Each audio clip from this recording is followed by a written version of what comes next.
John Carpenter's In the Mouth of Madness is one of my favorite horror movies, but it's kind of underrated. Any sort of horror fan that I've ever spoke to has never heard of this movie except for that one person that recommended it to me years ago, but it's usually just me recommending it to all of my friends and people that I come across, and people love it. It's not just me. It's a good movie, but it really feels like it's more of a suspense or a mystery than anything else. In the beginning of this movie, we see that John Trent, our main character, is locked up into an insane asylum, and we don't really know why. We just see that he's gone mad, and they're locking him up in one of these padded rooms, and it kind of moves backwards from there as where we get to see this flashback leading up how everything happened, and he's in there for a reason. We're gonna find out, because there's some crazy stuff that happens to him. But right after this, we find that John Trent is an insurance fraud investigator hired to investigate the disappearance of one of the famous horror authors out there,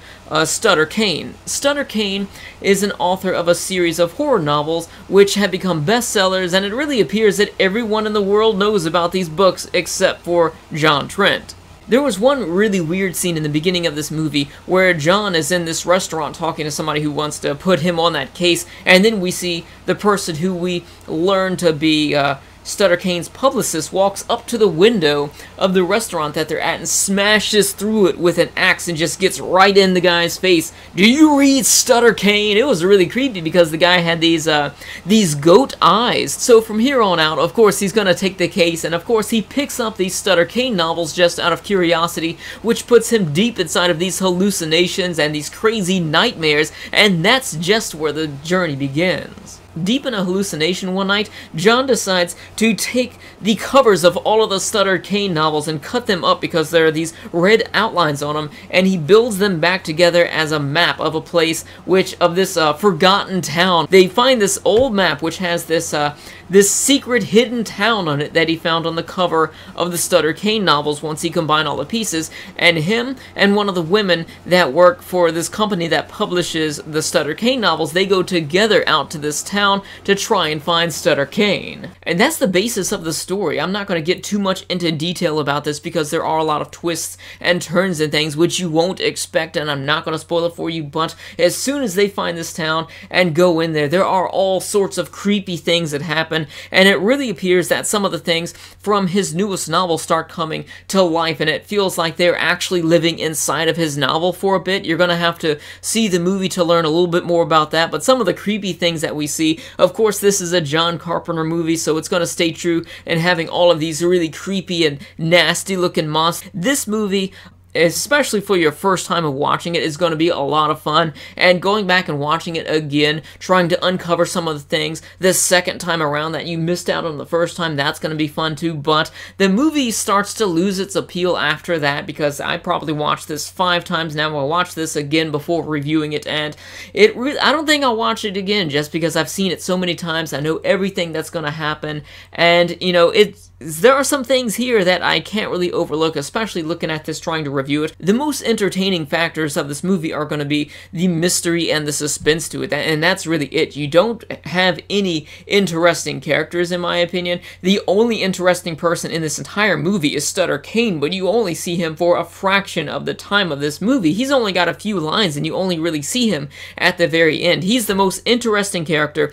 All of the other characters in this movie are so bland and boring. There's the girl that goes with John, and she practically has no use there. And then there's John. John is such a boring character in this movie. Even in the beginning, when they introduce the Sutter Kane novels to him, he is completely against the idea of horror novels. You're a grown man. Don't be such a baby about it. Have an open mind. You're hired for a case, which is your job. Just have an open mind. This is a million-seller, top-seller book out there, and you don't even want anything to do with it. You're just going to make fun of everyone who reads it and just look down on all of them. So he was a really boring character from the start. The best parts of him were the scene later on that you see where he's in the movie theater, the scene where he's in the mental institution, and then the scene where he was on the bus. He's got 3 good scenes out of this entire movie, and the rest of it is just the suspense and mystery building up from trying to find the conclusion of the story of where's Sutter Kane, what happened to Sutter Kane. That's really the most interesting parts of the movie. From its appearance and watching this movie about halfway through, you're probably going to mistake this for one of these psychological thrillers where you're going to have to watch it a few times to uncover what's going to happen, but that's really not the case because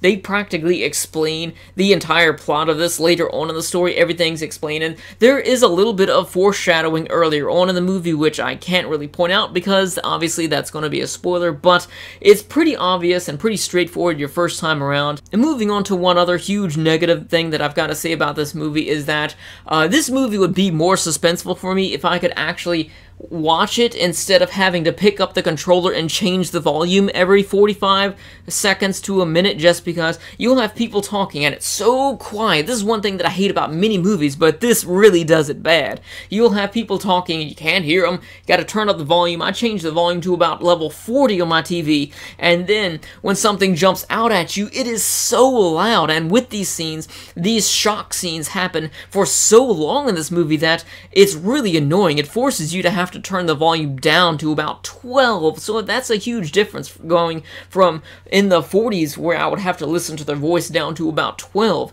RIP headphone users all the way. If you're watching this on a PC or anywhere with a headset, you're gonna have a hard time with that, just because watching it on TV was a complete annoyance with the volume level here. I wish that they would change that. I kind of want to just rip it to my computers and manually adjust the audio or something, just because it's really annoying and I wish that they would fix it.